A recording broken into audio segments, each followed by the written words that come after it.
Hello everyone, welcome back.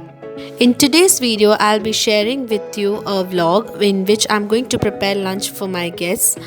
And in this video, I'll be also showing you the day before when I have to marinate, cut vegetables, and keep everything ready for the next day. And also you will know that how I do my pre-plans if I already know that the guest is going to come the next day. So for tomorrow I was planning to make a chicken curry, Manchurian, gobi Manchurian and fried rice. So I'll be cutting all the vegetables accordingly. You would have already seen that I've taken out the chicken from the freezer to defroze it. I'll be marinating the chicken as well as for the gobi Manchurian and going to cut all the vegetables that is required for the fried rice. What I think is, it's just my opinion, that if we do some pre-plan the previous day, we can without tension we can cook the food for our guests perfectly. Otherwise, in my case, when I suddenly start preparing the food, there is chances of something goes wrong. Sometimes it's overcooked or sometimes it's less cooked, or maybe if there is no problem with the food, I become a little bit frustrated and tensed preparing the food. So what I do is, if I already know that the guest is going to come tomorrow, I do some pre-planning before, so that it's easy for me to do the cooking the next day and I can be tension free when I do the cooking.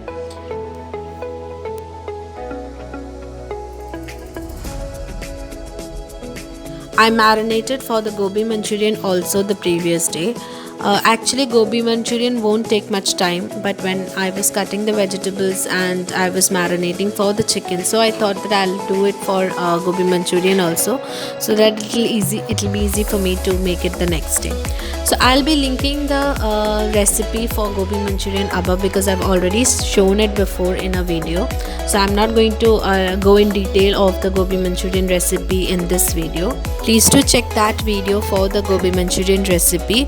I'll be adding the link in the description box below also. I wanted to know from you all also, do you do some pre-plans before for your guests, or do you do the cooking at that moment itself?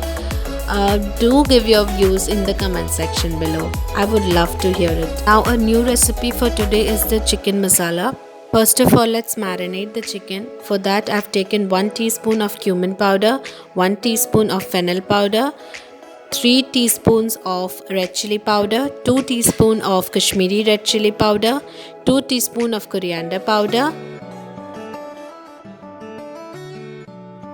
a teaspoon of chicken masala, a teaspoon of pepper powder, a teaspoon of soya sauce, a teaspoon of hot sauce or chili sauce, about 2 to 3 tablespoons of curd or yogurt, half teaspoon of turmeric powder and a teaspoon of ginger garlic paste.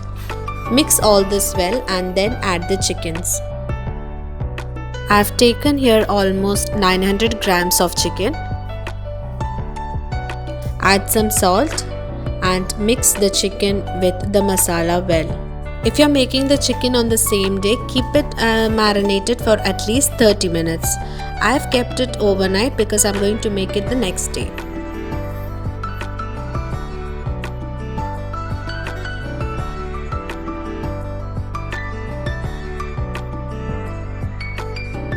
Now it's the next day. I'm going to prepare lunch for my guests without any tension. First of all, I'm going to soak the basmati rice for the fried rice.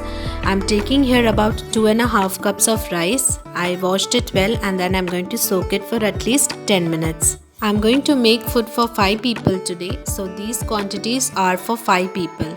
Increase or decrease according to your requirement. I've kept about 5 cups of water for boiling the basmati rice, and to that water I'm adding about 1 teaspoon of salt and a teaspoon of oil. I didn't cut the onions last night, so I'm cutting it now, because when I cut the onions the previous night, it gives out a type of smell which I don't like. Now adding the soaked basmati rice to the boiling water. Now let's start preparing the chicken masala. For that I'm adding about 2 tablespoons of oil. I've taken your sunflower oil, adding 1 bay leaf to it, a cinnamon stick, 2 cardamom pods, 1 clove and about half teaspoon of fennel seeds. Then add about 1 teaspoon of ginger garlic paste. Roast it well and then add about 1 onion cut into cubes. Once the onion becomes transparent in color, add about half capsicum cube. Now add half teaspoon of turmeric powder, 2 teaspoons of red chili powder, 1 teaspoon of pepper powder. Mix all these masalas well and then add about 1 tomato chopped. Mix it well and then close it with a lid to cook the tomatoes. Now let's check the rice, it's cooked. So I am going to strain it in a strainer and keep it aside. Open the lid and check whether the tomatoes have been cooked well or not. Add some salt and mix it well and then close it with the lid and cook for 1 more minute. Now I am going to take out the marinated cauliflower for gobi manchurian and chicken for the chicken masala from the fridge, which I have kept yesterday night. Now in a kadai add oil for frying cauliflower for gobi manchurian. Open the lid after 1 minute and now it's time to add the marinated chicken. It is a spicy chicken masala, so do adjust the spices according to your taste. Added all the marinated chicken and now I'm mixing it well. Then we need to close it with a lid for the chicken to be cooked. Now I'm frying the cauliflowers for the gobi manchurian.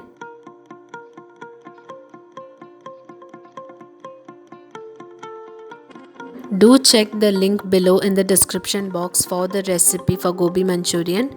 It is a very good side dish for fried rice. Now let's check the chicken whether it's cooked or not. 2 minutes more needed for the chicken to be cooked, so closing it with the lid again and cooking it for another 2 minutes. All the cauliflower has been fried for the gobi manchurian, so I'm going to keep it aside. Now let's check the chicken after 2 minutes whether it's completely cooked or not. Yes, it's completely cooked now. Adding a handful of curry leaves and a handful of spring onion, the green portion of the spring onions, and then mixing it well. The chicken masala is ready, which is a side dish for fried rice. Do try this recipe. It is a very good combination with fried rice. Now for making fried rice, add 2 tablespoons of butter. When the butter starts melting, add about 3 to 4 cloves of garlic chopped. Then add about 1 onion cubed, 1 tablespoon of celery chopped, 1 tablespoon of spring onion, the white portion of the spring onion chopped. Now I'm going to add about 1 carrot chopped, 1 capsicum chopped and 10 to 15 beans chopped. Add some salt and mix it well, then close it with a lid for the veggies to be cooked. After a minute, check whether the vegetables have been cooked well or not. Then add about 1 tablespoon of soya sauce and 1 tablespoon of vinegar. Mix it well with the veggies and let it cook for about a minute more.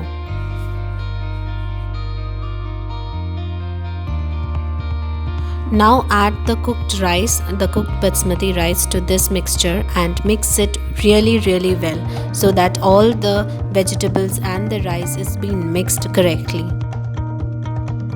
Once the fried rice has been mixed well, add about a handful of spring onion greens to garnish it, and now the fried rice is ready. Now I'm going to make the gobi manchurian. Do not forget to check the link below in the description box for the recipe. I'm not telling the recipe in details in this video. That's why I'm telling you to please check the link in the description box.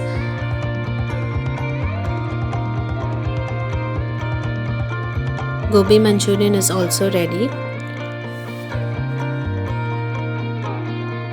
Actually, I had decided to make egg fried rice, but I completely forgot to add eggs to the fried rice. So making the eggs now, added about 2 tablespoons of oil to the fry pan and then took about 3 eggs. Then added little bit of salt and pepper powder. Then I scrambled those eggs and later I added it to the fried rice.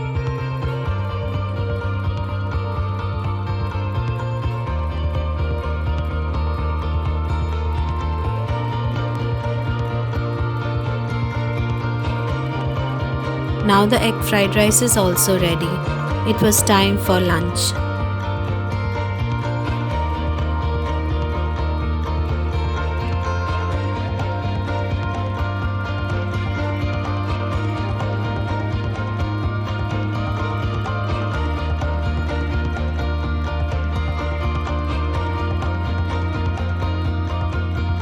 So the menu for today was egg fried rice, chicken masala, gobi manchurian, cauliflower fry and salad. I had made cauliflower fry with the leftover marinated cauliflower which I have kept for gobi manchurian. Hope you all liked today's video. Do try the recipes that I've shown in this video and please do give your valuable comments and suggestions below in the comment section. Thanks for watching and please do subscribe to my channel if you haven't. Take care and bye-bye till we meet again.